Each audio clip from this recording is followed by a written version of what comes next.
Bismillahirrahmanirrahim. Assalamualaikum warahmatullahi wabarakatuh. Hamdan wa syukranillah la wala quwwata illa billah. Sahabat sejati, teriring doa semoga sahabat sejati sekalian dalam keadaan sehat walafiat, tidak kurang satu apa.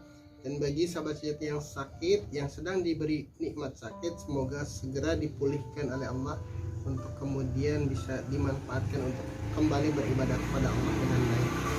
Pagi ini saya sedang mereview bonsai kelapa saya yang generasi kedua atau ketiga ini, karena 6 bulan sebelumnya saya sudah buat bonsai kelapa dan alhamdulillah sudah tumbuh. Sekarang adalah tunas-tunas baru. Jadi ada hal yang menarik yang saya dapati dari tanaman-tanaman ini, dari bonsai kelapa khususnya, bahwa untuk bisa tumbuh seperti pendahulunya, bonsai kelapa ini ternyata memerlukan beberapa syarat dalam tanda petik.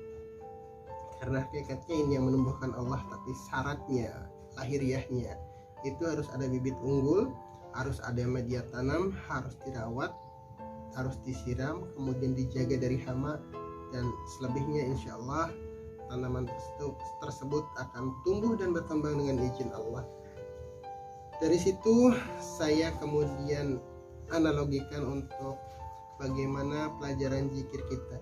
Jadi alhamdulillah belakangan ini sudah banyak orang-orang yang sangat antusias untuk belajar zikir dan kemudian mencari guru zikir.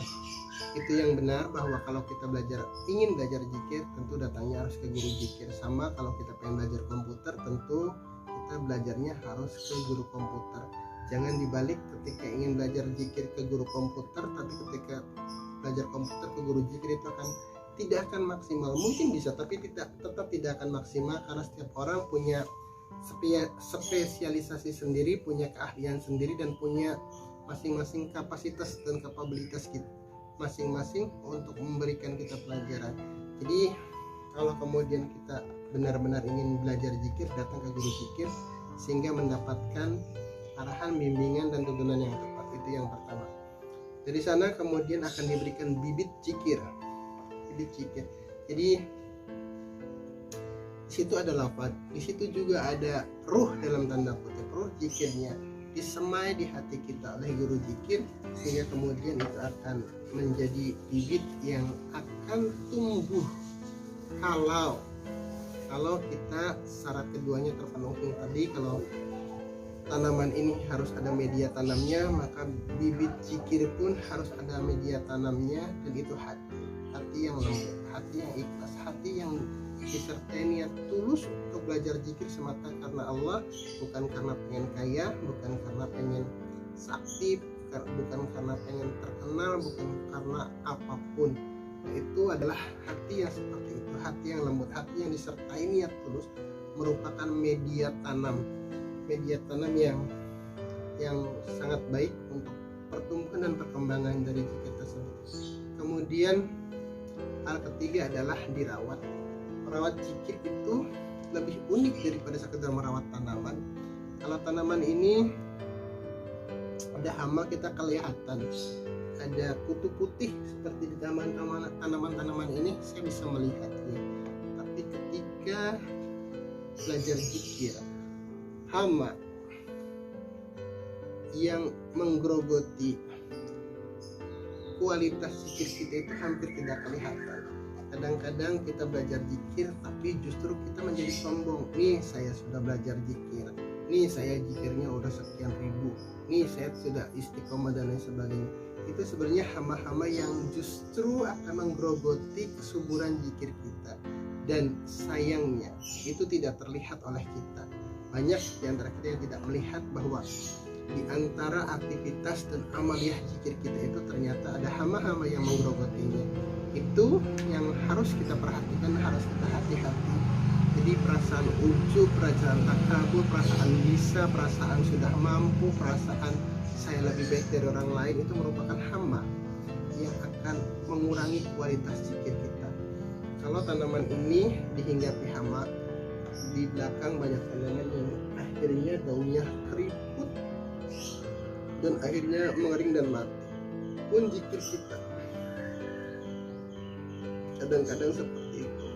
kita merasa sudah berpuluh-puluh tahun belajar zikir, kita merasa sudah belasan tahun mengamalkan zikir, tapi tidak ada dampak yang positif, yang signifikan dalam perubahan akhlak kita menjadi lebih baik, sangat mungkin itu ada hama di dalam hati kita. Hamanya berupa kemarahan, berupa kesombongan, berupa kesel, kecewa, kemudian merasa diri lebih baik, ujub, takabur, dan lain sebagainya. Itu hama-hama yang tidak terlihat tapi nyata adanya.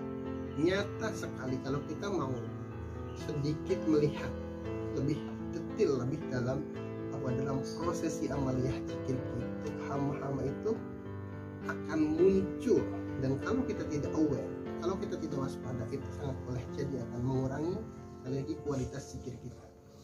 Itu kemudian juga dirawat dan dijaga. Menjaga zikir ini sangat unik juga. Jadi ada fase-fase, bukan makom tapi fase yang akan dilalui oleh para pengamal zikir, orang-orang yang sedang belajar zikir.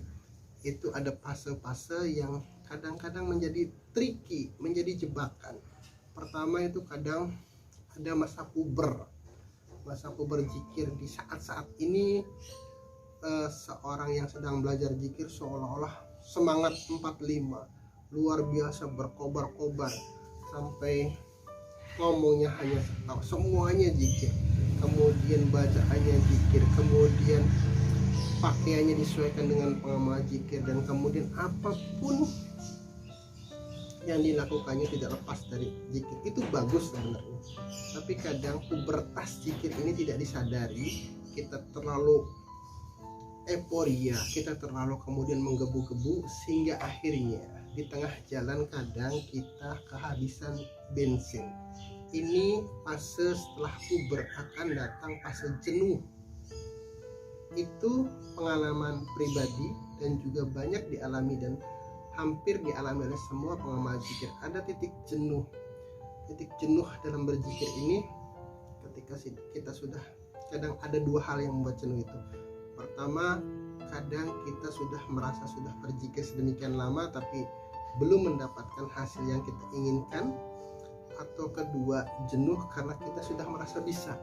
Jadi dua hal itu yang kemudian menjadikan fase ini juga sangat krusial untuk kita waspadai. Kadang ada yang ketika jenuh diperturutkan, ya udah akhirnya putus sampai di situ amaliyah zikirnya. Kadang ada yang karena sudah merasa bisa juga jadi berhenti di situ. Sudah misalkan ada fase di mana seorang pengamal zikir itu sudah bisa melihat sesuatu, katanya bisa masuk ke alam mana, katanya. Nah, itu juga sebuah tricky yang kadang membuat para pengamal zikir itu berhenti sampai di situ. Baru tengah jalan, belum tengah jalan, itu masih di awal-awal. Tapi kemudian karena sudah bisa masuk ke alam ini, bisa melihat itu, bisa berkomunikasi dengan hal-hal yang gaib dan sebagainya, itu banyak pada yang berhenti di situ. Nah, dua fase krusial ini, fase pubertas zikir dan fase kejenuhan ini harus benar-benar diwaspadai. Karena zikir ini, amaliyah zikirnya tidak ada endingnya, tidak ada ujungnya, tidak ada garis finishnya. Sampai selama napas kita masih berhembus, dihembuskan oleh Allah, saat itu amaliyah zikir kita tidak boleh berhenti. Dan fase tadi, fase awal pubertas, fase selanjutnya adalah kejenuhan, kemudian juga fase berikutnya biasanya menjadi ada godaan, ada tricky berupa kesombongan. Yang tadi saya katakan, kadang kita sudah merasa pengamal zikir, sudah merasa ahli zikir, sudah merasa ini, sudah merasa itu. Itu juga merupakan sebuah fase yang harus dilewati oleh pengamal zikir. Jadi inilah kemudian kenapa pengamal zikir itu harus selalu waspada, karena setiap momen, setiap fase itu godaannya dalam tanda kutip itu beda-beda, tantangannya beda-beda.